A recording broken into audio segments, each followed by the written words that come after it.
Hey guys, welcome back. Part 2 of building a E36 manual here at Plus Performance. So we're at Plus Performance and we're doing the E36 conversion. The Faraday is out, the E36 is in, and let's have a look what happens to make this conversion possible. So first step, under the car will come the exhaust. So the whole exhaust system from the tip, muffler, the chambers to the center pipes down to the connector over here for the two banks comes out, and over there there's the exhaust. Pretty big, isn't it? Yeah. So once the exhaust is out, we got to tackle the long shaft, which is what they're doing here. They take out the long shaft. There are 4 bolts on this side, and they take out the support brace. As you can see there, support brace comes out, and the whole long shaft comes out. The long shaft, the old and the new, the difference is the manual long shaft. It's shorter. It is shorter.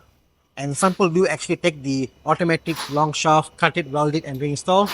We don't do that. We try our best possible to obtain original long shaft, but you know what? Sometimes we don't get it, and this time we were lucky we actually got it. If not, we've got to take the automatic long shaft, cut it, weld it, balance it. It does take some time, money, and cost. But yeah, that's that. And once the long shaft comes out, we can address by taking out the automatic gearbox. So the steps on this car is pretty simple. We address the long shaft, we address the gearbox, the gear shifter, the top of the car, you see the automatic shifter that comes out, and then once that is in, then it's all about wiring, putting it back together, clutch pump, and all the small bits and pieces. So stay tuned. We'll keep you along on how we get this gearbox into that car. So we're opening the gearbox now, and oil will be drained out before we remove the gearbox. The cooler line. Okay. So yeah, long shaft is out. Long shaft is over here.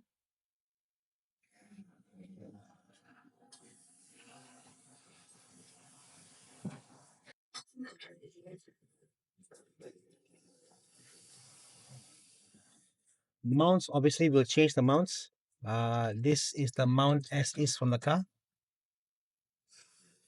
There'll be a grill we will change out also. And yeah. Fast forward about half an hour. We are at the next stage.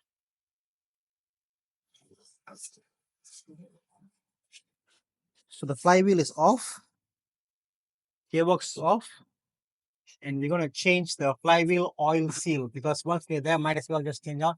It's not leaking here. You can see there no leak, but worthwhile doing it while we're here. Change the flywheel oil seal in the event it might leak in the future. Okay, first let's drive. Let's check the shifters.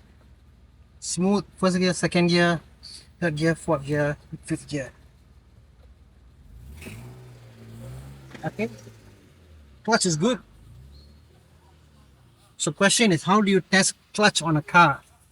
Okay, so very simply put, if you was to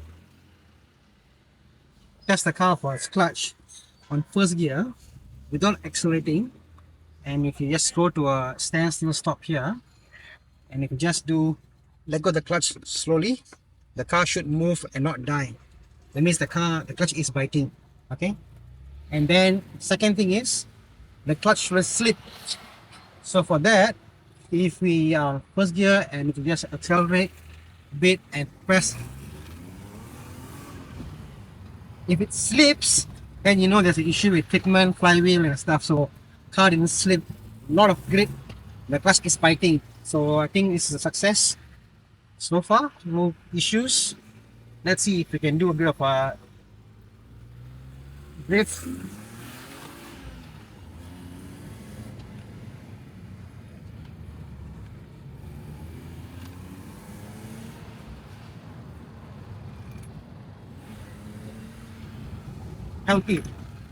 healthy engine, healthy gearbox.